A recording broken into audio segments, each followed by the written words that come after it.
Assalamualaikum warahmatullahi wabarakatuh. Perkenalkan, nama saya Husnul. Saya mengampu mata pelajaran fisika. Senang bertemu teman-teman baru di tahun ajaran 2020-2021.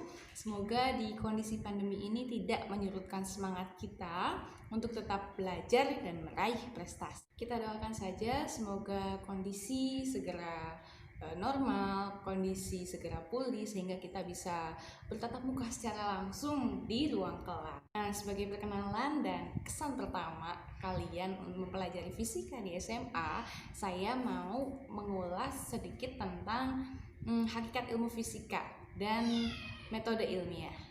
Mungkin di SMP kalian pernah belajar fisika dalam lingkup sains atau materi pelajaran IPA.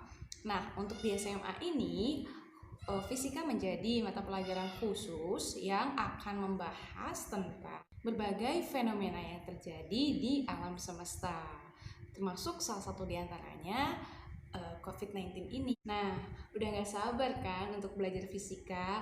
Yuk, sini saya kenalin sama apa itu fisika dan bagaimana cara kita mengenal fisika lebih dalam dengan metode ilmiah.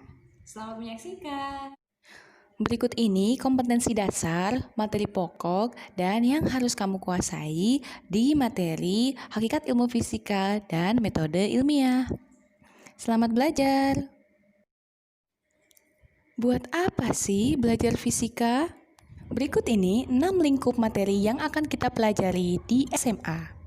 Di antaranya ada gaya gerak, energi, gravitasi, zat alir, termodinamika, dan yang terakhir fisika kuantum.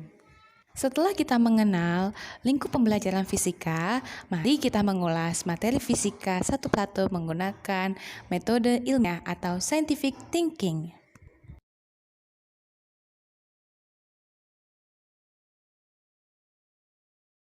Pasti kalian udah nggak asing lagi sama metode ilmiah yang merupakan basic atau dasar untuk mempelajari ilmu sains, baik itu fisika, kimia, maupun biologi. Nah, berikut ini 6 langkah kerja dalam metode ilmiah yang akan membantumu untuk mengulas setiap prinsip dalam ilmu fisika. Yang pertama adalah mempertanyakan segala sesuatu, segala fenomena, maupun segala peristiwa yang terjadi. Yang kedua, melakukan penelitian atau observasi. Pada tahap ini, kamu mengumpulkan data sebanyak mungkin untuk mendukung hipotesis kamu. Yang ketiga, yaitu membuat hipotesis atau dugaan sementara. Dugaan ini sifatnya ilmiah, yang mana harus bisa dibuktikan kebenarannya.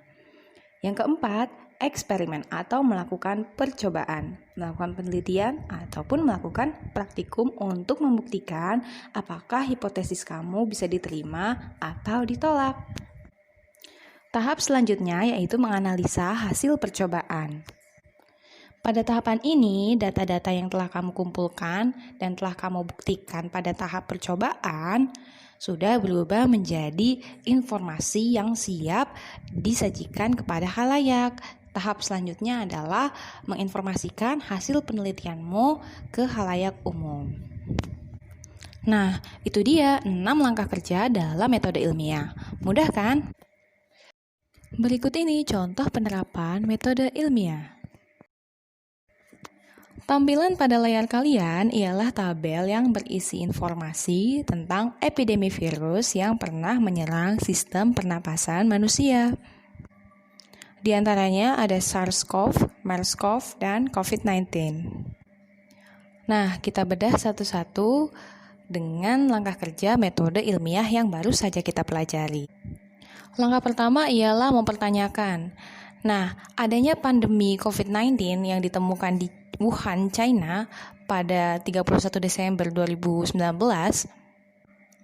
tentunya membuat pertanyaan besar seperti apakah coronavirus merupakan virus SARS atau virus MERS yang berevolusi?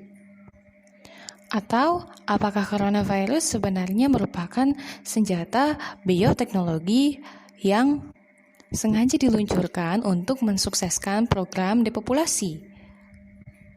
Berikut ini 5 alasan pentingnya berpikir ilmiah.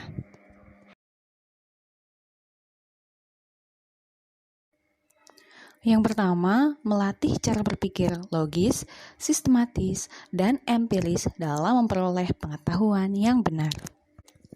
Yang kedua, sebagai sarana koreksi diri karena hasil penelitian kita adalah sesuatu yang dapat dikritik oleh orang lain agar kita dapat berkembang.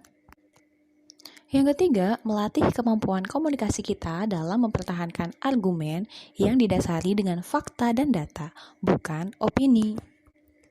Yang keempat, mendasari setiap ide dan cara berpikir kita dengan sesuatu yang ilmiah, bukan katanya. Dan yang terakhir, pentingnya berpikir ilmiah adalah agar setiap pernyataan dan hasil penelitian kita dapat dibuktikan atau diuji oleh orang lain sehingga kebenarannya menjadi valid. Bukan kebenaran hasil gontok-gontokan atau egoisme diri karena tidak mau menerima kebenaran dari orang lain.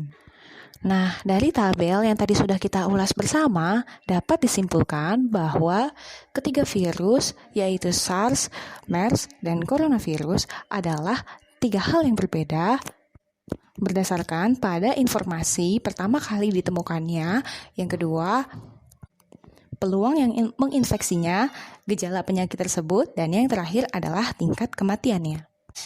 Nah, apakah dari teman-teman ada yang mau memberikan kritik dan saran? Silahkan ketik di kolom komentar untuk evaluasi materi ini sekaligus evaluasi channel saya. Terima kasih sudah menyimak sampai sejauh ini. Nantikan video-video pembelajaran berikutnya.